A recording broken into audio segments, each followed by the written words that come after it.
All right. So I have a controversial topic.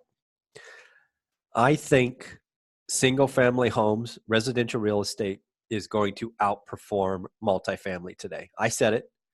I believe it. I believe it for 10 reasons at least, which I have for you in this presentation. Again, remember this is being created, January of 2020, so this won't always be accurate. But in today's market, I believe if you really do the math, both on your cash on cash return, your equity appreciation, tax advantages, all those things, I believe for most of you that buying a single family home would be far more profitable and sure as heck a lot less risky. I see so much risk today in the multifamily space. It is uncomfortable. And that is why I'm talking about it so much. So let me share with your thoughts. And I know that I'm going to get some flack by putting this out there, and I am okay with that.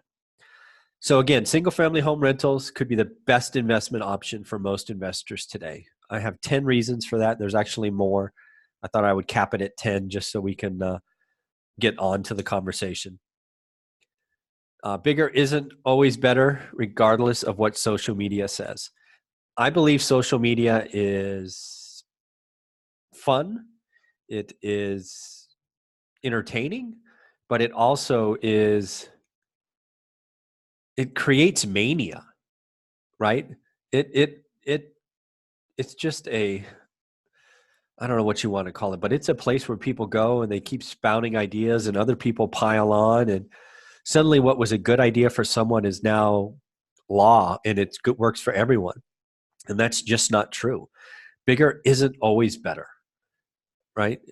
Always is the word that makes me freak out. And today, as you'll see, I think there's legitimate reasons if you do the math that bigger isn't better.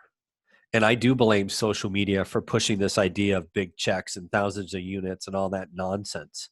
So be careful. Do the math. Cap rates. This is often a term discussed in the multifamily or commercial space. They are compressed. They are priced for perfection. And you only need to look at market cycles to realize that they will not stay this low forever. Could they go lower? Sure. Are they likely to go lower? God, I hope not. Because anytime they go lower, it just makes the losses in the future greater. Cap rates are going to go up. They're going to go up by points. They're going to go from 3.5 to 4.5 to 5.5. And when that happens, values fall. Your equity position falls. Your position in the property falls. If you have to refi into a higher rate environment, watch out. I believe there's a lot of pain to come in the multifamily space. I truly believe there are too many buyers out there chasing too few deals in the multifamily market. And when that happens, they're frankly just overpaying. When the market is like this, and it is just so many people out there looking for deals, and if you hear any firecrackers going off, it's because I'm in Taiwan and they're celebrating Chinese New Year. And I look out my window and there's, I don't know, a 20-foot long firecrackers going off. So hopefully it's not too distracting. Again, there are too many buyers here chasing too few deals, and that's making the multifamily market just overpriced. And, if you don't know by now, you make your money on real estate when you purchase. And buying at the top of a market is extremely painful because you probably have to wait a full cycle before you can really kind of get out again. The other thing you need to realize is residential properties offer 30-year fixed rate debt. And today they offer that debt at ridiculously low interest rates. If you're going to go into commercial, you're going to get a 3, 5, 7-year term, maybe 10. You might get interest only. But what you've just signed up for is you're going to have to go back and refi in 3, 5, or 7 years. And if you're going to refi an environment with higher interest rates and a higher cap rate, you're guaranteed to be in a worse position, and that's not a very fun place to be. lending on single family assets or residential stuff is very strict today compared to the equity side of multifamily. It is very, very, very, very easy to raise equity today to buy multifamilies because everybody believes bigger is better. And that is actually the downside of multifamily. You need an extra 100 grand because the bank won't lend? I'll just go find another investor, no problem. But unfortunately, 3, 5, 7 years from now, when you got to go back and refi that property and your investors want out, you're just not going to be able to. The math will not support it. People are going to have to hold or take haircuts. And that's just painful. Where with residential, your debt's fixed. Who cares if the Fed raises rates to 10%? You've got a 3.5% loan. What's the big deal? Being pooled in investor with others in a changing market means you have extra partner risk. Even if you are in great financial position and you could hold for 10 years, are you sure all of your partners can? If enough of your partners have to sell, you're going to take a haircut.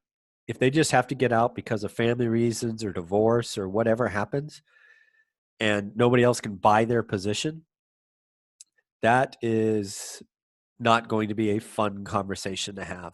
Whereas if you're in residential and your name's the only one there, or your LLC or whatever it is, right? You have all the control. In a multiple pooled investor in a market that's changing and evolving, it is going to get choppy and ugly.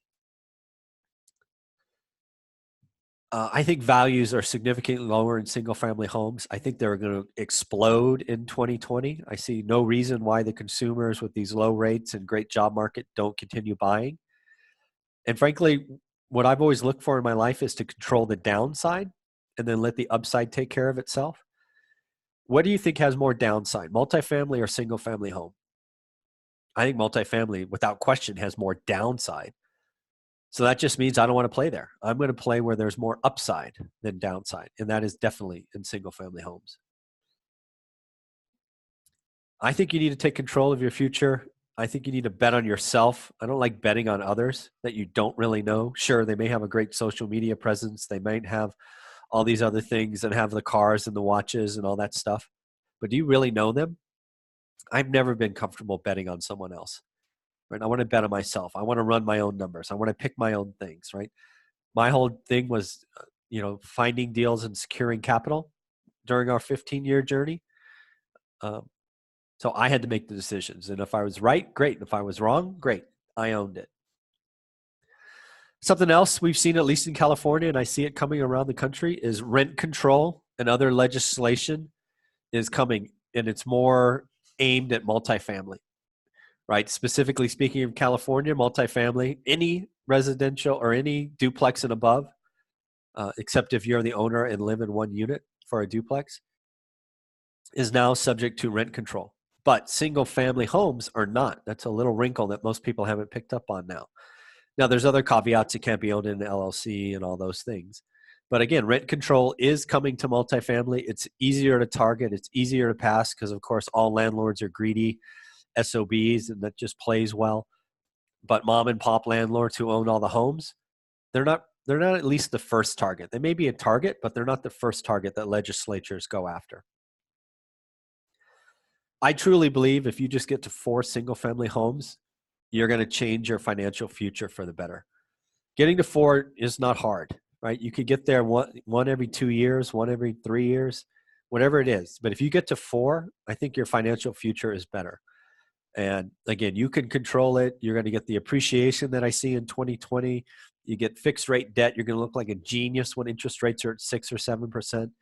So again, it's not to be fooled with. I think it is a very good idea. So what do you think?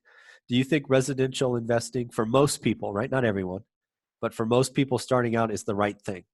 You think I'm crazy?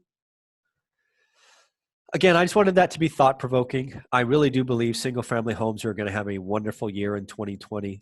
Consumer is strong, rates are low, supply is ridiculously low. It's just a big recipe for explosion in prices. So let me know what you think. I'd love to hear from you. Leave comments below.